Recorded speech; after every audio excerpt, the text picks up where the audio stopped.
Meus queridos, a paz do Senhor Jesus. Vamos abrir a Bíblia, Mateus capítulo de número 13, versículos de número 24 e 25. Gratos a Deus por mais esta oportunidade e também a todos os irmãos que aqui estão, para juntos uma vez mais orarmos, já oremos, das 18h30 às 19h30, esse culto é culto de oração. Tiremos aí um período de louvor até agora, e agora uma ministração da riquíssima palavra do Senhor. Parabéns a todos vocês que vieram, tá? Todos vocês estão de parabéns, para juntos aí intensificar um pouquinho mais a nossa estadia coletiva, enquanto igreja aqui local, diante do Senhor, orando, louvando e também nos nutrindo da palavra do Senhor. Capítulo 13, versículo de número 24 e 25, diz assim, de Mateus, capítulo 13, versículo 24 e 25, estamos falando sobre parábolas na Bíblia, e estamos percorrendo nos evangelhos as de Jesus. Propôs-lhes outra parábola, dizendo: o reino dos céus é semelhante a um homem que semeia boa semente no seu campo, mas, dormindo os homens, veio o seu inimigo e semeou o joio no meio do seu trigo e retirou-se. Muito obrigado. Podeis tomar os vossos assentos. Estamos aqui tratando sobre a questão da semeadura maligna, A Bíblia o identifica aqui como o inimigo, o diabo, o adversário do dono daquele campo. Então, nós estamos tratando sobre como isso é uma realidade hoje, como isso se estende para os dias atuais em nossas vidas, como que ele atua na semeadura desse joio nas nossas vidas. Aqui nós percebemos que Jesus, ele se referiu a dois tipos de semeadores, o homem e o seu campo, e o inimigo, que às escondidas entrou ali e semeou o joio do mal. Nós percebemos que Jesus, ele não semeia em território que não é seu, ele não invade aquilo que não lhe pertence. O filho do homem, o pai de família e o homem, que são três termos que usa essa parábola e indica a pessoa de Jesus. Este homem, Jesus, ele semeou no seu campo, ele não semeia em campo estranho, mas no seu próprio campo. Por direito de criação, todos os seres humanos e tudo que existe, olha o Salmo 24, coloca o Salmo 24, o verso de número 1, por direito de criação, tudo que nós conhecemos, o mundo e os seres humanos, são criados pelo Senhor. Olha o que diz aí: do Senhor é a terra e a sua plenitude. Plenitude fala de totalidade, não fica nada fora. E a sua plenitude, o mundo e aqueles que nele habitam, é do Senhor. Então, quando o Senhor, ele trata com cada um de nós, ou seja, quem que habita aqui? Os seres humanos, tudo que existe, criado e foi formado pelo Senhor. Ele não está sendo um intruso, ele é o Criador, então ele tem direito sobre aquilo que cria, ele é proprietário, ele é dono. Agora, o intruso, o adversário, o inimigo de Deus, ele vai plantar no terreno que não é seu, e além de plantar no terreno que não é seu, ele vai plantar aquilo que não convém, obras malignas, aquilo que prejudica, E nós percebemos que Jesus, ele não semeia em campo estranho, mas no seu próprio campo. Ele é o Criador de todas as coisas, e os servos dele, os servos de Jesus, eles estão conscientes disso. Senhor, tu não plantou coisa boa no teu campo, como é que tem coisa ruim aí? Então, aqui nós poderíamos tirar várias lições, né? Várias lições, porque às vezes nós temos um entendimento que nós estamos sendo aí intrusos quando estamos atuando dentro desse mundo que foi criado pelo Senhor. Às vezes nós temos um sentimento que a gente é um corpo estranho, né? Um corpo estranho. Não acontece muitas das vezes, principalmente com a nossa juventude, as nossas crianças e adolescentes, que lá na escola, no trabalho, as pessoas querem viver de acordo com o Criador, que Ele que criou o mundo e criou você, criou as pessoas, e às vezes o estranho é quem está vivendo o projeto original de Deus. O estranho é quem está produzindo, porque tem coisa boa para oferecer, aquilo que agrada ao Senhor, aquilo que está dentro do projeto de Deus. Às vezes a pessoa se sente estranha no meio daquilo que deveria ser considerado estranho, porque Deus não estabeleceu para aquele propósito aquela pessoa, aquela vida, e acontece totalmente o que nós conhecemos de quê? De inversão de valores. Sabe por quê? Porque o bom no mundo, no sistema que nós aprendemos que é esta era dominada e fomentada pelo inimigo, que vive fora do projeto de Deus e que não se submete à vontade de Deus, está sendo aí regido por esse sistema. Então o diabo se apossou do mundo. Como é que isso aconteceu, irmãos? Quem arrisca dizer aí? Como é que o diabo, que não criou esse mundo, nós lemos no Salmo 24, poderíamos ler outras referências, Gênesis capítulo de número 1, o Senhor organiza, ordena, diga, cresça, produza, frutifique, Ele é o Criador. No capítulo 1, versículo 1 de Gênesis diz o quê? No princípio, criou Deus os céus e a terra. Então nós percebemos aí que o mundo e tudo que foi criado foi pelo Senhor. Mas como é que o diabo se apossou desse mundo? Como é que o diabo se apoderou disso? Quando o ser humano recebe a responsabilidade de cultivar e guardar o jardim, existiam ordens pontuais para aquele homem que ali estava. O Senhor disse, domine sobre tudo que existe aqui, você deve ser o cabeça, aquele que submete todas as coisas aqui, organiza, cultiva, trabalha. Então tu é aquele que vai aqui ser o meu representante, aquele que vai zelar por tudo que existe aqui. Mas o diabo, ele se apossou do mundo por ter esse homem, no princípio de todas as coisas, se vendido ao pecado e perdido o seu mandato outorgado pelo Criador, né? No capítulo 1, versículo 26 de Gênesis, vocês vão ver que quem outorgou o mandato de ser aquele que dominava e regia as coisas no mundo criado pelo Senhor, especificamente naquele, como diz aí, lugar de delícia, que significa jardim do Éden, um ambiente onde o ser humano podia desenvolver-se da melhor maneira possível, de forma abençoada, um lugar específico de ele crescer, multiplicar, de ele servir a Deus ali.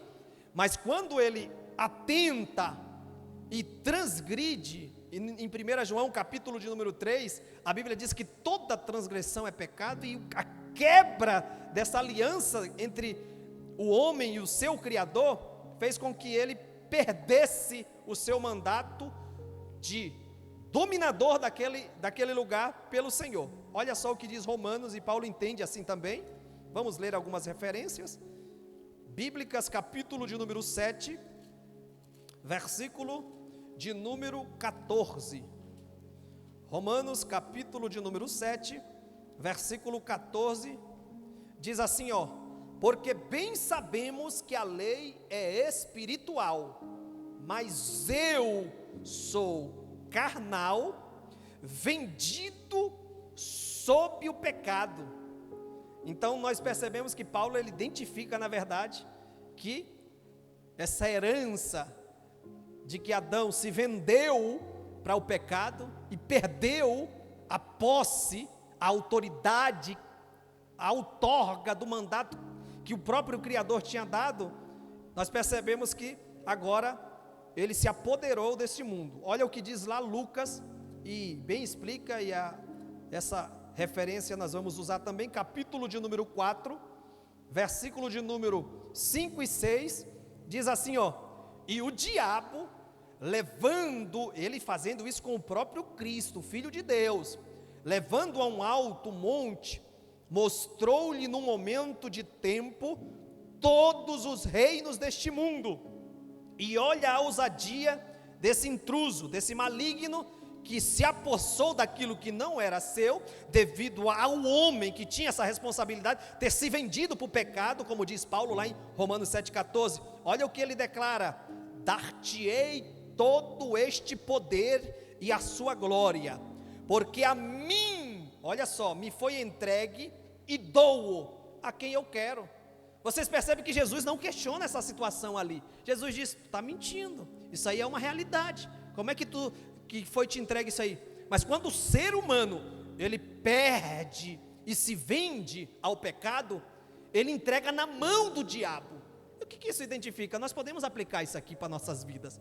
Quando eu não assumo o meu lugar de aliança com o Senhor, eu vou quebrando aquilo que o Senhor estabeleceu por meio da cruz, porque já foi resolvida essa questão de perda de mandato, de quebra de aliança. O sangue de Jesus Cristo restaurou o ser humano e está a cada dia trabalhando na nossa vida para que nós possamos ser aí aquilo que o Senhor pretende que sejamos, e não estejamos mais debaixo das rédeas do domínio de Satanás, através do pecado.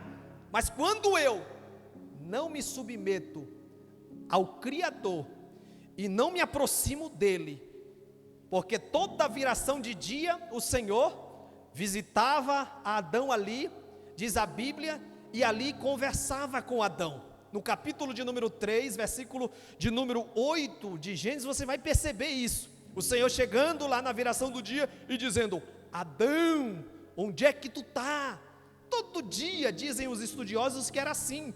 Então, Adão dependia intimamente de ouvir a voz de Deus e as suas orientações para permanecer no lugar que o Senhor o havia colocado. Quando nós não ouvimos Deus, e é por isso que Jesus disse 8 vezes, 8, ele para os seus sermões e diz: ó, quem tem ouvidos para ouvir, ouça. Ele parava por aí, porque era ele que estava falando. Em Apocalipse ele separa o último versículo das cartas para identificar e intensificar nos nossos corações. Vocês que nos ouvem aqui até os dias de hoje, ele usa o último versículo para te dizer em cada carta lá no Apocalipse: quem tem ouvidos para ouvir, ouça. Quando ele estava na terra, a frase parava por aí. Mas como agora ele não estava mais na terra, ele dizia: eu enviei já outro consolador, um igual a mim, um representante. Quem tem ouvidos para ouvir, ouça o que o Espírito Santo diz às igrejas. Então, a minha posição diante de Deus, para que eu seja livre do poder e da influência do pecado, que é regido pelo seu dominador, o diabo, através do sistema, através da natureza pecaminosa caída, instigada a praticar aquilo que desagrada a Deus, através de uma vida totalmente desvencilhada da vontade de Deus. Eu aí estou debaixo desse domínio do adversário. Então o diabo, o inimigo, semeia joio no trigal de Cristo. O semeador maligno é um elemento estranho no campo de trigo. Irmãos, nós que servimos a Deus, cá conosco, nós que conhecemos o projeto de Deus, a palavra do Senhor, é bem esquisito a gente ver muita coisa adentrando o trigal do Senhor, que somos nós, e muitos trigais aí estão numa mistura horrorosa, estranha, não combina. Sabe o que é isso? É que o inimigo, ele tem as suas ferramentas, porque ele articulou aqui nesse trigal, e ele conseguiu infiltrar algo semelhante ao trigo, que é o joio. Eu falei para vocês na primeira fala, que quando o trigo e o joio estão jovens, né, a sua planta aí com as suas folhagens verdes ainda, é impossível de distinguir, impossível de distingui-los. Então, esse inimigo usou o quê? Semelhança, para infiltrar coisas boas, e é exatamente isso que ele está usando hoje. Não tem problema, não, isso aqui, deixa quieto, não, isso aqui não faz mal, parece de crente isso aqui, é através de heresias, de falsos ensinamentos, é através de pessoas que hoje, em uma velocidade aí das redes sociais gigantescas, consegue adentrar lares, consegue tapar a visão espiritual das pessoas, a insensibilidade está pairando ao Espírito Santo das pessoas, e muitas das vezes nós estamos mais atentos a muitos joios que está sendo plantado no trigal do Senhor aí, tá? Então, para ficar ligado, para identificar esse tipo de situação estranha que o maligno, como um elemento estranho, está semeando, nós precisamos ter intimamente ligação com o dono do campo, com o Senhor da terra, e principalmente com os trabalhadores seus. São servos e servas que estão de olho, que estão dando manutenção, porque existiam ali trabalhadores. Às vezes eles dormem e por sua falta de vigilância deixa entrar no meio do trigal muita coisa, mas nós estamos atentos e estamos aí. Olha só que coisa horrível como fica alguém que está no trigal, guardado, sendo nutrido, sendo aí limpo, sendo aí conservado pelo Senhor, ele fica estranho. E você vai identificar isso na vida de um moço, no capítulo de número 18 de Lucas,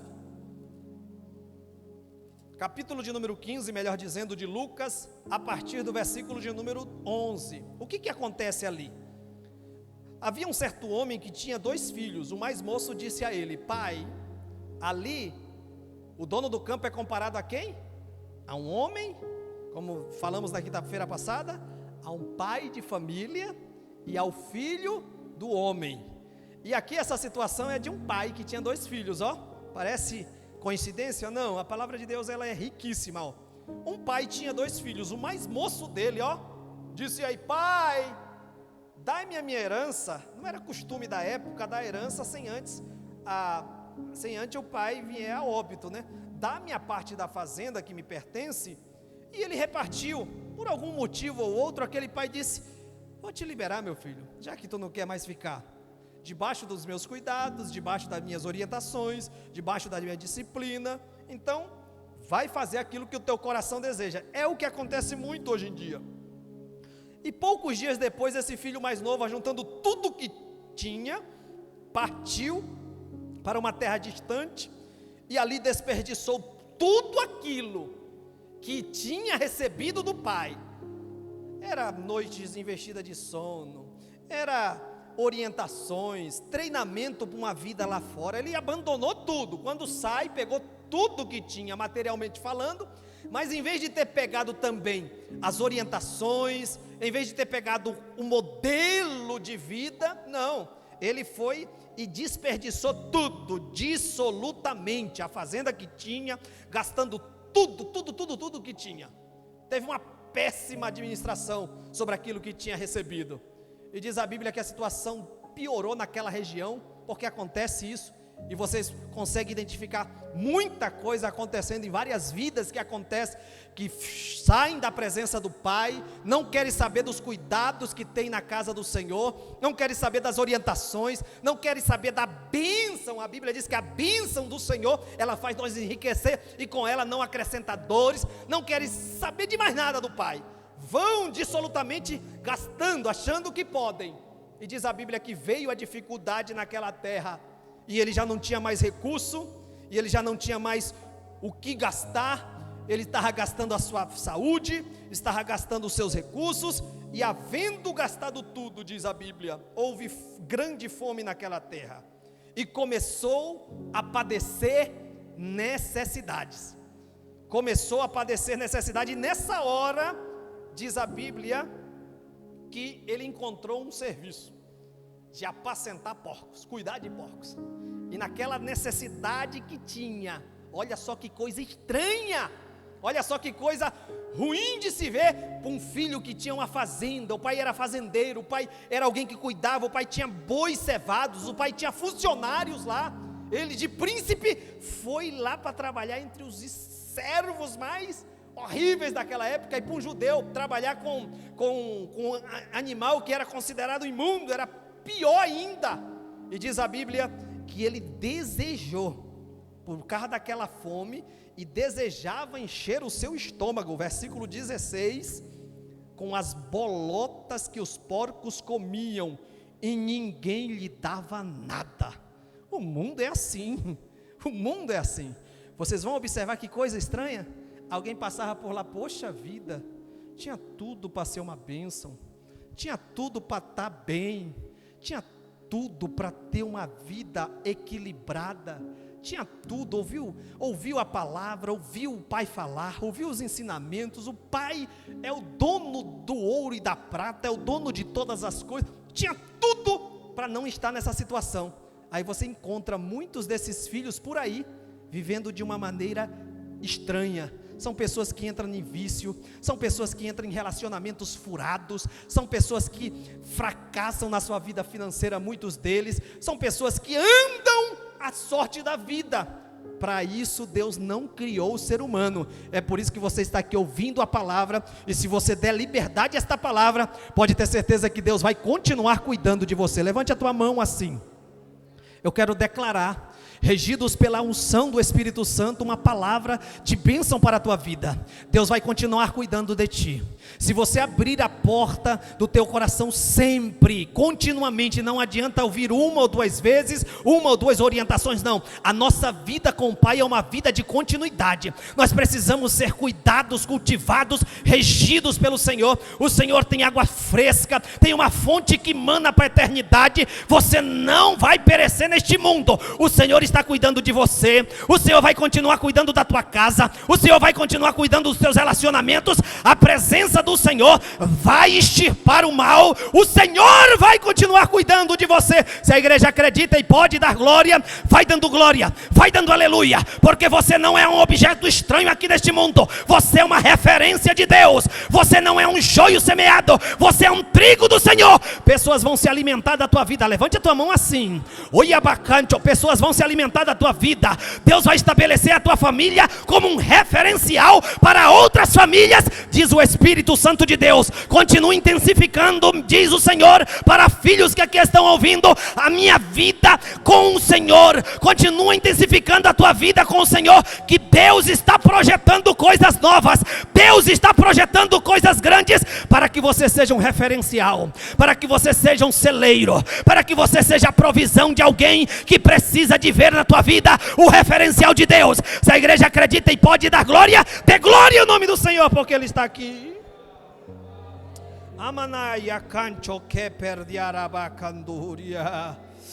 Oh, eu sinto a presença do dono do trigal aqui no nosso meio. O maligno é o elemento estranho, irmão. E ele semeia coisas estranhas. Por isso que tem muitas pessoas aí vivendo de forma estranha, esquisita, fica toda deformada, todo deformado. Mas ainda bem que para o trigo não tem jeito, mas para pessoas, a Bíblia diz no capítulo 8, versículo 32 de João: e conhecereis, e a verdade vos, 36, se pois o Filho vos libertar, tirar dessa situação, verdadeiramente sereis. Jesus pode libertar qualquer tipo de pessoa, qualquer. Nós estamos contemplando isso. Então nós vemos pelo ensino desta parábola que o diabo está sempre infiltrado ou se infiltrando no meio da lavoura e da colheita do Senhor.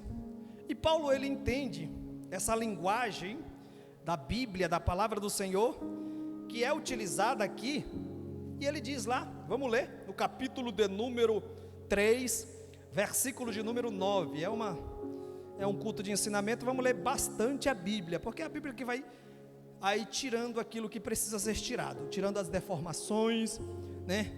Extirpando o mal. A palavra tem poder. Capítulo 3, versículo 9 de 1 Coríntios diz assim: porque nós somos os obreiros, aqueles que estavam servindo já a Deus ali, diz assim, ó, nós somos os cooperadores de Deus. Paulo está falando, vós que estão sendo contemplados pelo nosso serviço, pela nossa cooperação, pelo nosso trabalho, é isso que Paulo está dizendo para a igreja, vós sois lavoura de Deus e edifício de Deus. Então, lavoura e edifício, duas coisas que precisam de manutenção, duas coisas que precisam de trabalho, serviço pesado. Então esta obra que está aqui, ela não é por acaso plantado, não tem trabalhadores, pessoas que ministram a palavra, pessoas que se doam para fazer alguma coisa por fazer, são instrumentos de Deus, cooperadores de Deus, para a lavoura, de forma coletiva, ser cuidada, ser, né, zelada, crescer para a glória de Deus. Na Nova Tradução Linguagem de hoje, o mesmo versículo diz assim, ó, porque nós somos companheiros de trabalho no serviço de Deus. Olha só que riqueza. E vocês que me ouvem, vocês que ouvem a palavra, vocês que estão sendo cuidados por nós, companheiros de trabalho no serviço de Deus, vocês são terreno no qual Deus faz o seu trabalho. Olha só, você é um território, um terreno no qual Deus, através dos cooperadores, dos servos companheiros que estão edificando alguma coisa para o Senhor, Deus através deles está trabalhando nesse terreno, nesse território. Amém? Quantos sentem o trabalhar de Deus diariamente, né? Cuidando, provendo.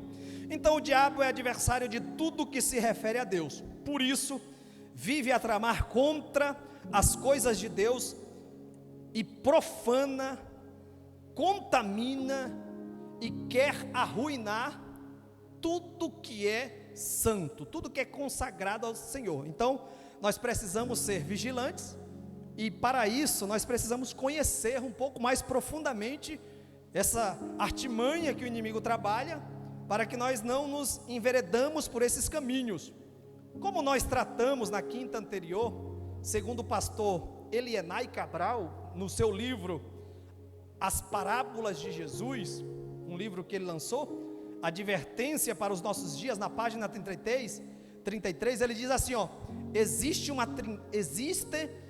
uma trindade do bem e outra trindade do mal, e essas duas trindades, ele diz lá no seu livro, elas se opõem entre si.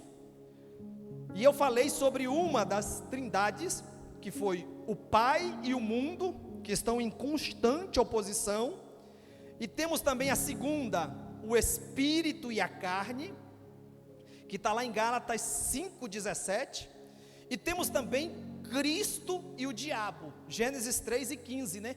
Da semente da mulher, vai se levantar um que vai esmagar a tua cabeça, tu vai ferir o calcanhar, mas ele vai esmagar a tua cabeça.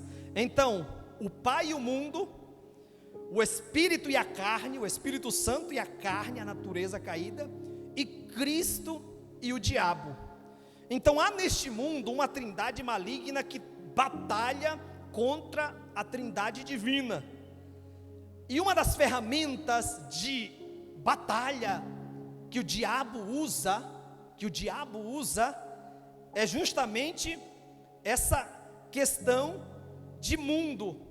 O mundo como um instrumento se opõe a Deus, e eu vou dar continuidade a esse termo que eu muito bem defini, não sei se os irmãos lembram, né? O cosmo, dentro do contexto de João 12, 15 e 16, não ameis o mundo, nem aquilo que no mundo há, porque aquele que ama o mundo se constitui em inimigo de Deus, porque o mundo e Deus não compactuam, não casam, não orna, né? Então o maligno, ao espalhar dolosa e ocultamente a sua má semente no campo do Senhor, usou a cilada da semelhança, porquanto o joio é muito parecido com o trigo. Então vemos que, ou como hoje, essa ação do inimigo nós conseguimos identificar através dessa oposição. O joio é a figura metafórica de algo mal, e semear joio significa infiltrar coisas ruins. Uma característica do joio, como assim se conhece, quando ele é ingerido juntamente com o trigo, ele pode causar pelo menos 3 reações. Pode provocar náuseas, ou seja, desejo ou ânsia de vômito, enjoo ou tontura. Ele pode causar também vertigens, sensação de desfalecimento, desmaio ou fraqueza, outra característica. E também ele pode causar até convulsões, grande agitação. Não sei se você já viu alguém com uma convulsão, alvoroço, contração violenta e dolorosa devido a problemas do sistema nervoso central. Então causa náuseas, vertigens e até convulsões. Essas são 3 principais características que, quando esse joio é ingerido juntamente com o trigo, ele causa, ele gera, ele promove. Então ele danifica mesmo. Ele entra para danificar, ele entra para causar alvoroço, ele entra para causar tontura, ele entra para causar fraqueza, ele vai enfraquecendo o metabolismo da pessoa, ele vai causando estragos. Esses são resultados de joio. Então, plantar o inimigo, o diabo, plantar coisas ruins, ele vai destruindo a vida da pessoa, ele vai causando má funcionamento na estrutura da pessoa. Se tratando de famílias, se tratando de relacionamentos, ele vai danificando também. Aquilo que era para funcionar de acordo com o plano original de Deus, vai se desestabilizando, vai capengando para um lado, já viu alguém passando mal, desfalecendo, ficando pálido, amarelo, convulsionando violentamente, caindo no chão, você tendo que socorrer? Já viu alguém com esse tipo de sintoma? Esse tipo de sintoma é a semente do maligno, a qual é comparado aqui, são as reações, e tem várias aplicações, né? Em sua carta, João descreve os elementos do mundo. Nós falamos o que é mundo na quinta passada, agora nós vamos falar do que o mundo, esse sistema desta era que se opõe a Deus, que empreende, ou seja, mundo é aquilo que se empreende, o mundanismo, o mundo, esse sistema, ele vive alheio à vontade de Deus, e todos os empreendimentos que ele faz, as edificações que ele faz, as construções que ele faz, as decisões que ele faz, não levam em consideração a vontade soberana do Senhor. Como é que eu sei que um crente está sendo influenciado pelo mundo? Quando ele está se alinhando com um sistema que é alheio a Deus, é indiferente, estou nem aí, não quero nem saber o que Deus tem, o que Deus tem para a minha vida, o que Ele quer que eu faça enquanto igreja.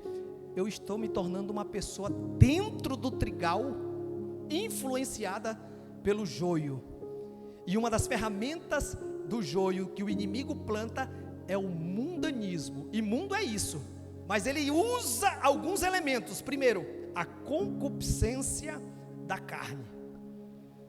Nós vamos aprofundar mais. A gente definiu o que é mundo, um sistema desta era, desvencilhado da vontade de Deus, e esse sistema, fomentado pelo diabo, ele usa a concupiscência da carne para adentrar em nossos arraiais. O que é concupiscência? Segundo o dicionário, vine vem do substantivo epitumia, que denota, resumindo aí, esse dicionário resume em 2 palavras: desejo forte. Concupiscência, desejo forte.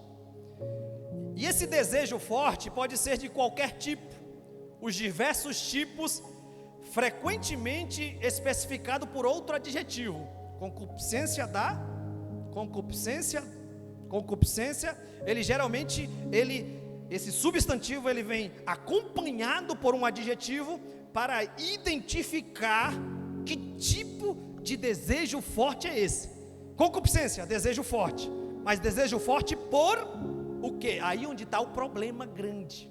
Mas quando se trata da Bíblia, da palavra de Deus, ela faz referência, e em algum lugar da Bíblia, a palavra concupiscência é usada em referência a um desejo bom. Vamos ler aonde é que esse termo, esse substantivo epitumia, que denota desejo forte, é usado no sentido positivo na palavra do Senhor. Vamos lá? Lucas capítulo de número 2, 22, melhor dizendo, versículo de número 15. Palavras de Jesus, se utilizando desse desejo forte, esse substantivo que denota epitumia, e ele diz assim para os seus discípulos, 22:15 de Lucas, e disse-lhes, Jesus, tá? Desejei muito comer convosco esta Páscoa, antes que padeça. Esse desejei muito é epitumia, ou seja, desejo forte, desejo ardente, desejo gigantesco. Em uma outra versão de Bíblia, nós temos também a referência de Lucas, que diz, na Nova Bíblia Viva, diz assim, e ele disse, Nova Bíblia Viva, o mesmo versículo, eu estava esperando muito ansiosamente esta hora, esperando muito ansiosamente, desejo de comer a refeição da Páscoa com vocês antes de começar o meu sofrimento. A Nova Tradução, linguagem de hoje, diz assim, e ele lhes disse, como tenho desejado comer este jantar da Páscoa com vocês antes do meu sofrimento. Então esse desejo forte, desejo ardente, ou esse desejar muito de Jesus, remete num sentido positivo à concupiscência no substantivo epitemia. E Paulo também vai dizer em Filipenses capítulo 1, versículo 23, diz assim, mas de ambos os lados estou em aperto. Olha só, o mesmo termo em um sentido positivo, tendo desejo de partir e estar com Cristo, porque isto é ainda muito melhor para mim. Nova Bíblia Viva, Filipenses 1:23 ainda, estou pressionado por dois lados, às vezes tenho desejo de ir e ficar com Cristo, certamente seria muito melhor para mim do que estar aqui. Nova Tradução, linguagem de hoje, estou cercado pelos dois lados, pois quero muito, desejo forte, deixar esta vida e estar com Cristo, o que é bem melhor para mim. 1 Tessalonicenses 2,17, nós porém, irmãos, sendo privado de vós por um tempo, de vista, mas não do coração, tanto mais procuramos, com grande desejo, ver o vosso rosto. Se existir algo que nós possamos, se existe algo que nós devemos ou devemos desejar fortemente, nesse sentido bom da palavra, nesse substantivo de concupiscência, nesse termo grego original, se tem algo que eu e você precisa desejar ardentemente, é estar com o Senhor, é estar com Cristo, é um dia, se a trombeta soar agora, se tem algo que tem que estar no teu coração, na tua estrutura, ardentemente desejando, queimando mesmo, que seja a vontade de estar com Jesus. Por quê? Neste exato momento existem muitos desejos fortes que já não levam em consideração que a qualquer momento a trombeta vai soar.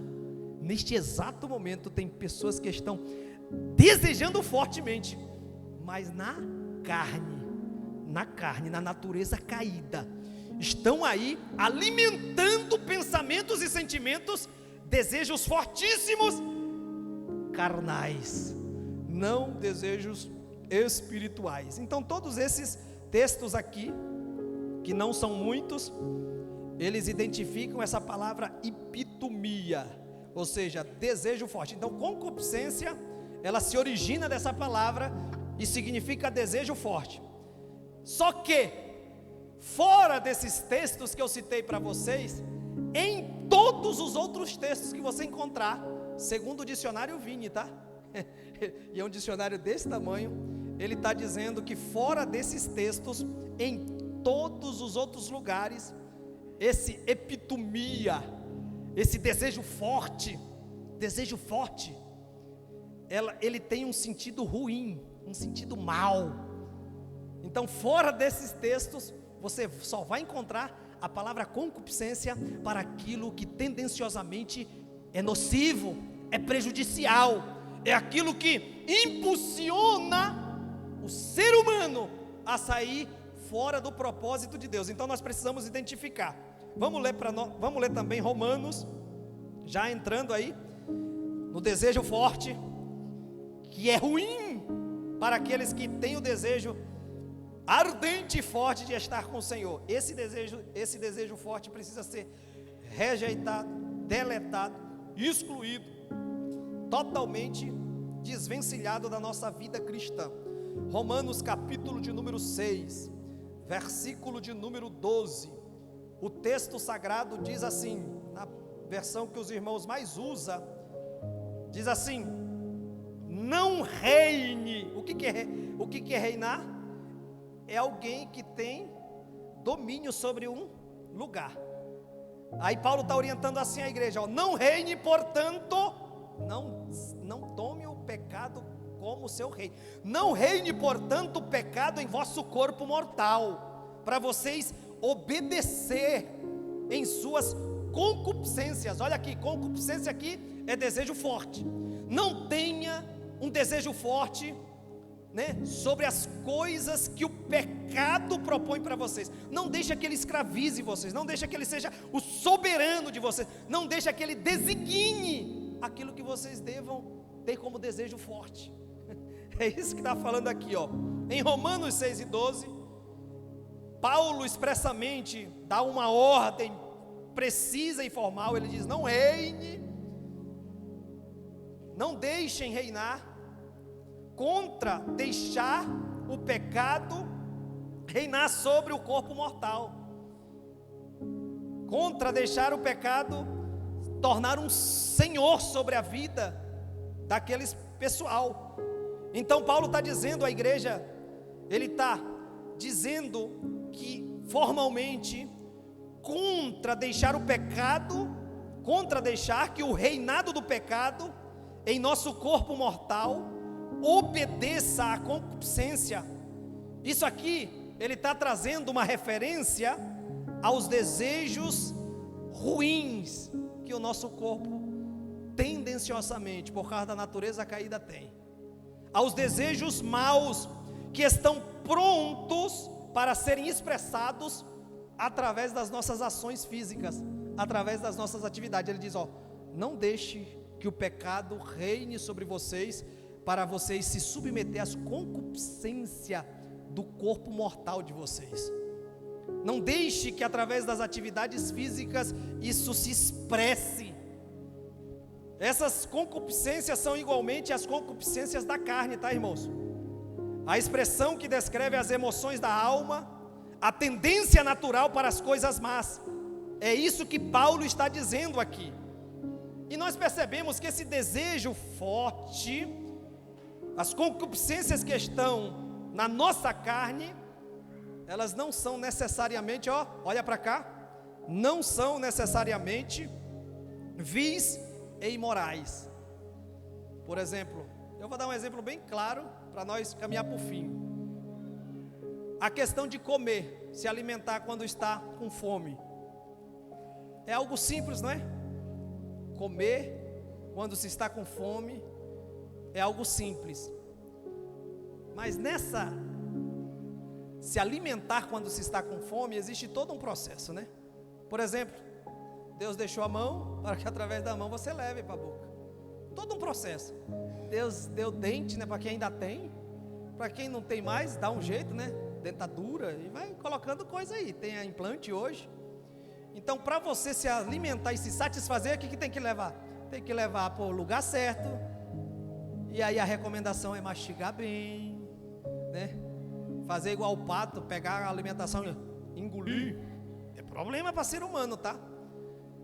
A curto prazo não dá nada, mas a longo prazo dá problema, complicações gravíssimas por causa disso. E tem todo o processo de mastigar, né? Não se pode ingerir muito alimento, porque tem o processo da saliva. A saliva tem sua função de, né? E ali todo esse processo vai para o estômago, suco, gás, e assim vai, até chegar lá naquele processo de te satisfazer e consequentemente de transmitir as energias, o metabolismo necessário para continuar vivendo. Então, essas concupiscências não são necessariamente vis e imorais, elas podem ser refinadas adequadamente. E o que é refinar? É fazer um produto passar por uma série de operações que lhes retira a impureza. Por causa do pecado, os desejos do ser humano, eles foram desvirtuados. Então, com Jesus morrendo na cruz do Calvário, abriu-se a oportunidade de nós nascer de novo e passar por esse processo de refinação.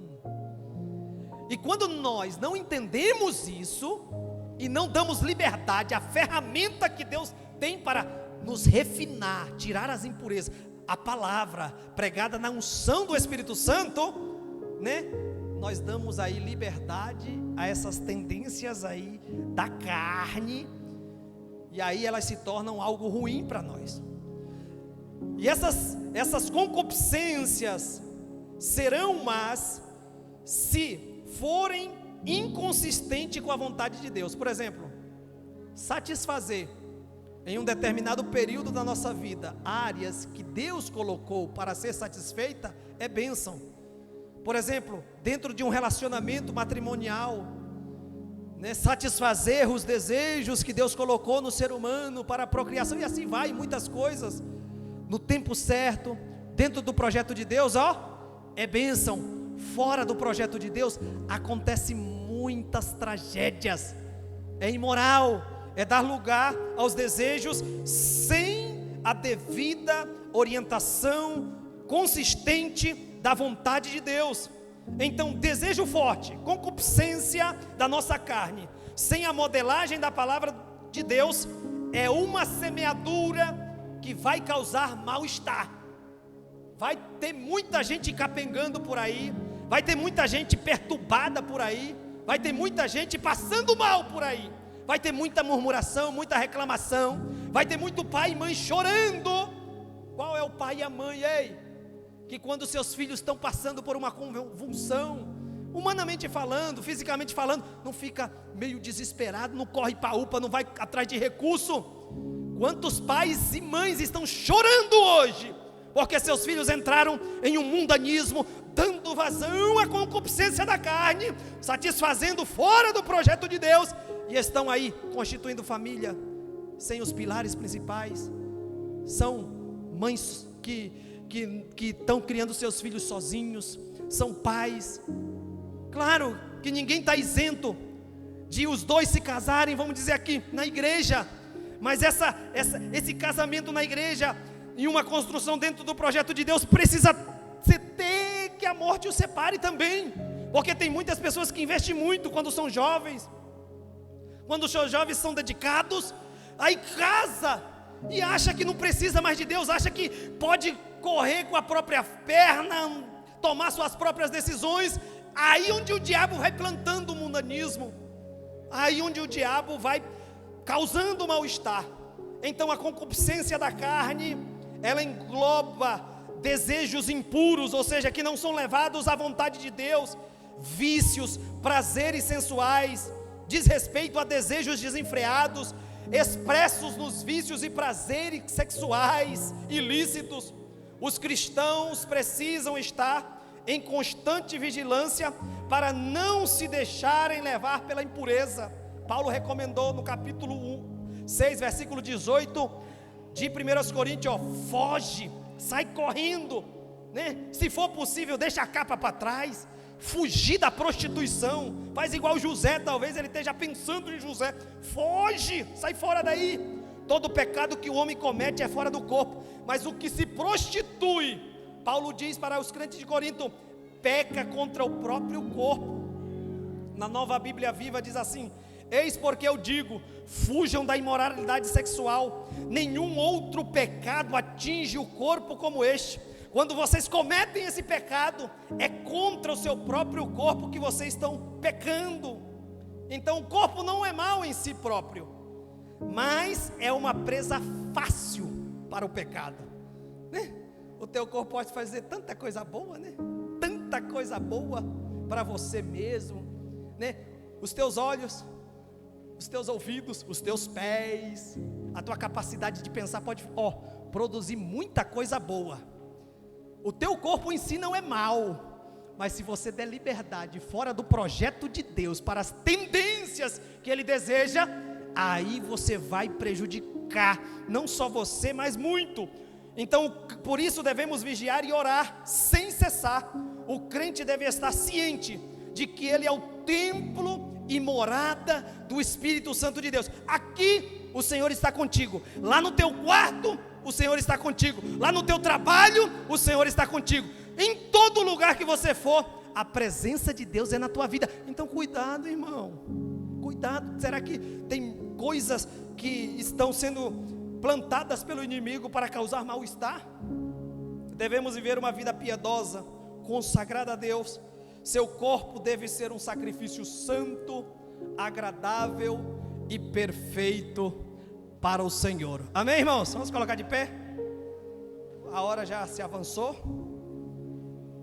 Concupiscência da carne. Que o desejo da nossa vida, forte, desejo forte, esteja no arrebatamento, que nós estejamos fortemente desejosos por estar com o Senhor. Mas para estar lá, nós precisamos nos submeter àquilo que o Senhor determina para nós. O diabo está plantando joio por aí. Você consegue identificar alguns sintomas que muitos estão vivendo? A partir de hoje, ouvindo esta palavra, a minha oração, querido, é que Deus abra a tua visão para que você possa contemplar e identificar aonde é que através do mundo, esse sistema que está totalmente alheio e contrário à vontade de Deus, fazendo aquilo que deseja a sua própria vida, possa se afastar de nós. Que as tuas decisões levem em alta consideração a vontade de Deus, que os desejos que você tem enquanto criatura do Senhor possam ser refinados pela vontade de Deus. Conta-se a história, eu já termino, de alguém que estava caminhando numa calçada, e aí nesse caminhar nessa calçada, ele foi fazer o seu exercício físico, e aí ele foi fazer o seu exercício físico, fazendo o exercício físico, ele alongou assim, aí na hora que ele alongou assim, ele acertou o nariz de outra pessoa que vinha passando por ali. Aí essa pessoa ficou chateada, falou, poxa, acertou meu... Aí brigaram ali, aí esse que estava fazendo, pô, será que eu não tenho liberdade aqui nesse país, livre de fazer meu alongamento, a minha ginástica laboral? Aí essa pessoa olhou para ele e disse, a tua liberdade acaba onde meu nariz começa. Então nós precisamos entender que todas as coisas me são lícitas, mas nem tudo me convém. Ele podia fazer, mas podia fazer de maneira que não acertasse o nariz do outro. Então existe uma liberdade sendo pregada por aí, que é loucura. Estão prejudicando os outros, estão sendo dominados por aquilo, e só o Senhor deve reger sobre a minha vida. Levante a tua mão assim, Pai, diante da tua presença, Senhor, nós queremos te exaltar, te glorificar, porque estamos identificando, Senhor, as plantações, a semeadura do adversário, que tem causado, Senhor, deformações, que tem causado mal-estar, que tem causado, Senhor, convulsões no sentido espiritual falando. Senhor, mas eu te peço, age, Senhor, nesta área, age nessa casa, age nessa família, age sobre essa vida. É muito provável, Pai, que à medida que eu vou ministrando, Senhor, a tua palavra, o Senhor vai trazendo a memória, Senhor, se é com a vida dele, se é com a vida dela, se ele conhece alguns que estão precisando da ação interventora do Senhor naquela área. Mas eu te peço, entra com a tua providência. Nós estamos orando, suplicando a ti, Pai, para que cada palavra da quinta-feira, Pai, possa ser como como uma espada de dois gumes, Pai, que vai aonde nós não conseguimos ir, que alcança o que nós não conseguimos alcançar, que realiza o que nós não conseguimos realizar. Há poder nesta palavra, igreja do Senhor. Vamos nos apegar mais firme àquilo que nós ouvimos da parte de Deus, porque o Espírito Santo de Deus quer te usar. O Espírito Santo de Deus quer que você seja alguém que se coloque na brecha. O Espírito Santo de Deus quer te revestir de autoridade, para que cada palavra, cada atitude seja regida pela palavra de Deus, e vai dissipando tudo aquilo que está deformado, vai aplicando o remédio naquilo que está causando mal-estar nas pessoas. Deus conta com a tua vida individual, Deus conta com a tua família. Então coloca essa família na presença de Deus, apresenta esse projeto na mão de Deus. Pode ter certeza, Deus não vai nos decepcionar.